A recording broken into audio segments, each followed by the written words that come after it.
Most people are familiar with the Jaeger Schnitzel, Hunter Schnitzel in English. A lot of people ask me about the recipe. I kind of touched that topic already in the quick Schnitzel video, but today I want to show you how to make a really good Hunter sauce or Jaeger sauce. It's all in the ingredients, and I will go through it in a sec. But first I want you to know that the link to the recipe is at the very end of this video, and you can print the recipe, you can switch between the metric and use customary measurements so you can adjust it to your personal needs. So what is it that I put into that sauce? Of course, there are the mushrooms, and you can take any mushrooms that you like. I sliced them already. Then you need some bacon, diced onions, some chicken broth, red wine, a little bit of oil, tomato paste, diced fresh garlic, cream, the unspeakable sauce that nobody knows how to pronounce it. I decided to call it just the worst sauce. Then a little bit of soy sauce, which will give the sauce a good color, some salt, pepper, and to thicken or bind the sauce, you need some cornstarch. And you can see I've become somewhat obsessed with my Audi cook pot. The link is in the description if you are interested. So I start with some oil, and I'm also already adding the bacon.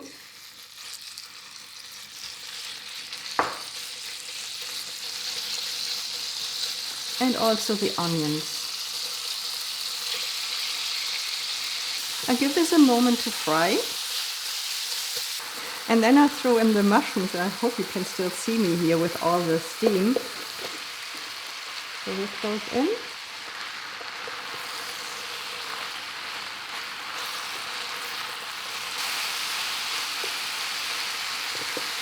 Now it's time for the tomato paste. So you can see I let the tomato paste roast a little bit in here. That adds a little bit of sweetness. And now comes the red wine. And I let this boil now until the wine has completely evaporated. The wine is basically gone here. It's just some liquid from the mushrooms and a little bit of the oil and fat from the frying. I throw in now the garlic. If you don't like garlic, just leave it out. And this smells really good. Wonderful. The next ingredient to put in is the cream. And also the broth.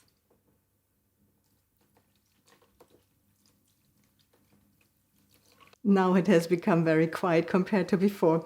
I let this boil now for 10 minutes and then I show you the next steps.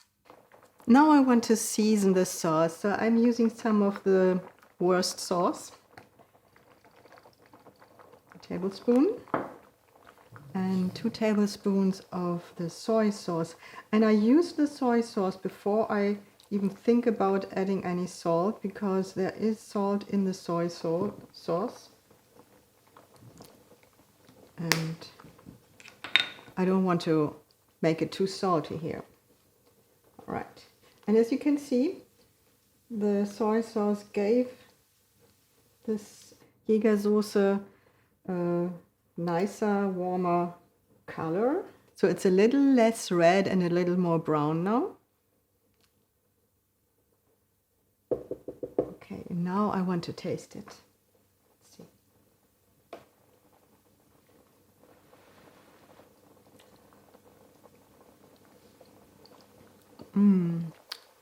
This is so good.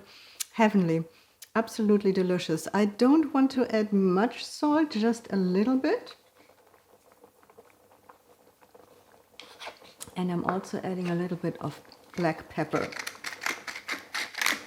just to give it a little more of a zing.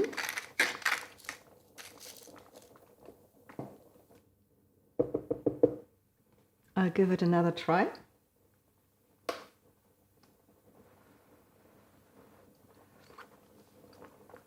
Oh, this is so good. This is exactly where I want it to be. Now I want to thicken it a little bit because it's quite liquid, as you can see. It's very watery. Not from the taste, just from the look. And I'm taking the cornstarch and a bit of cold water. I turn this down for now. And I mix the water and the starch. And when I put it in, I'm doing it very slowly and I continue to stir. So I don't want any lumps in here.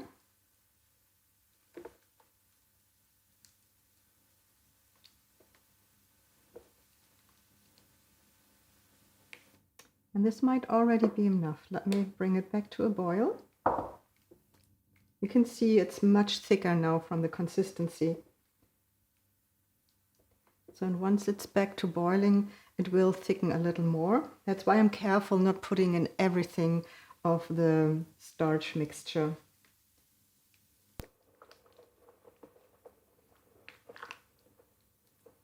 Yeah, this is perfect. This is ready to be served. So it's usually served with some schnitzel as a Jaeger schnitzel. It's also served with other kinds of meat. It is very delicious with some dumplings. And there are a couple of recipes on my blog and on this video channel where this sauce is just the perfect fit. And I hope you enjoyed this video. I hope you try this sauce. It's absolutely delicious.